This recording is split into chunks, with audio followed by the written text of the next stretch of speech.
Jason loves Friday the 13th Part 6, and it's back to the kind of movie that I remember Friday the 13th being. Now, when this movie started, I realised I've seen this movie a lot. I think out of all the Friday the 13th movies, this is probably one of the ones that I've seen the most. I remembered almost everything about it. And I think it's when Jason really finally makes it into his sort of caricature of himself character. He begins from almost a supernatural event. This isn't just a mere mortal anymore or a rampaging man. This is a beast, a monster, a living legend, so to speak. The movie starts off again with Tommy Jarvis, played by a different actor, who is escaped from the mental hospital with a cohort and is going to Jason's grave because he wants to cremate him, and in doing so accidentally brings him back to life to rain mayhem over Camp Crystal Lake yet again. Then you have the camp with the counsellors there. This time we actually have kids at the camp, so it adds a whole new level of threat to it, and that becomes later on in the movie when you've got Jason stalking around these cabins with the kids in it. It adds a little bit more to it, you know. Part 4 worked with Tommy. Part 5 they added a kid. I think they felt that worked. I don't think it did. You know, what can you do now? A whole bunch of kids, so they just throw them into the movie, which is weird to see this many kids in a kind of big horror slasher movie. But anyway, this one you feel as if Jason, like I said, has come into his own. He's very gruesome. You see he's big, hulking at the start. His face is covered in maggots as he comes alive again. He's bloodthirsty. He has a nice tool belt at one point in the movie with lots of sharp implements in it in which to impale young people with. I like that aspect of him. He seems a lot more playful, a lot stronger, a lot more violent. And this is the Jason Voorhees I remember. And I love it for that. I love the fact that it just pushes that gore, pushes all the buttons. And it's one of the weirdest movies because they really go for the kills in this one. And they have three sex scenes, but there's no nudity. It must be one of the only Friday the 13th movies with zero nudity in it, which is unusual because you're used to seeing somebody get naked and then you know they're next on the list to get killed.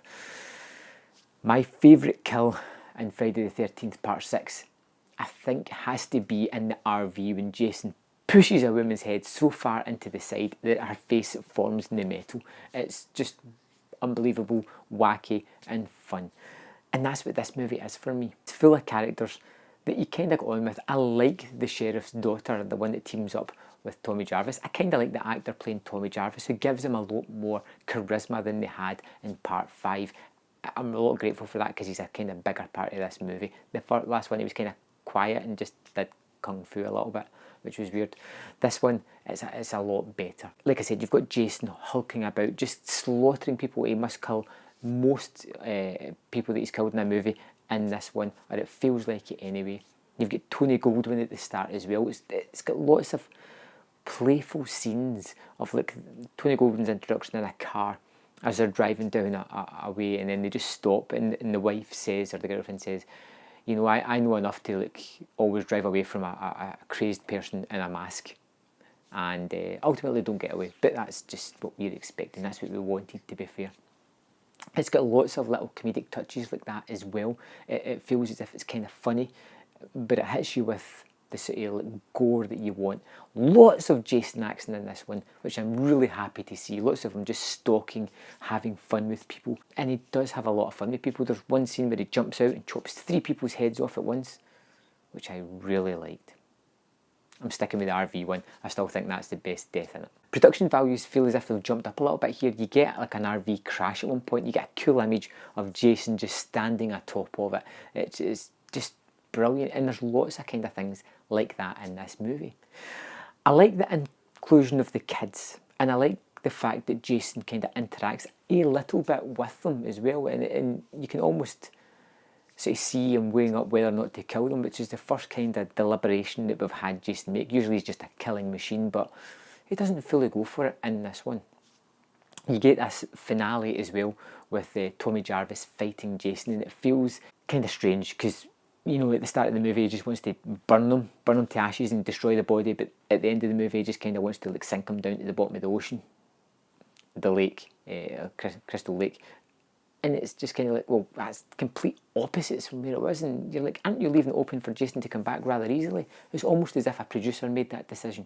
I love Friday the 13th Part 6. I think is one of the best simply because of the amount of Jason action you get in the movie, and that is what makes a Friday the 13th movie for me.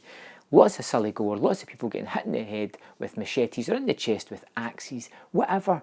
Just Jason just pummeling these kids. Well, you got at least one or two characters that you can buy into and you want to see survive, which we do in this one. And then a big final battle that's exciting and fun. You get it in this one. I had a lot of fun with this. This is one of the ones I would go back to straight away if I was watching a Friday the 13th movie. I don't think it's the best one that technically made, but that doesn't matter. It's about pure entertainment, and I get it from this movie. I gave Friday the 13th Part 6, Jason Lives, 4 out of 5. I think it's pretty bang on, tremendous stuff. Do you like this one in the series, or do you still stick it back to the earlier Friday the 13th? Is this step to the supernatural just a little bit too wacky for you? Because I know it's going to get crazier the next movies that move on. And I'm kind of fine with that now because of how much we've had of the series. I want to see them try wackier things. Let me know in the comment box your thoughts, and I'll see you next time on Man vs. Film.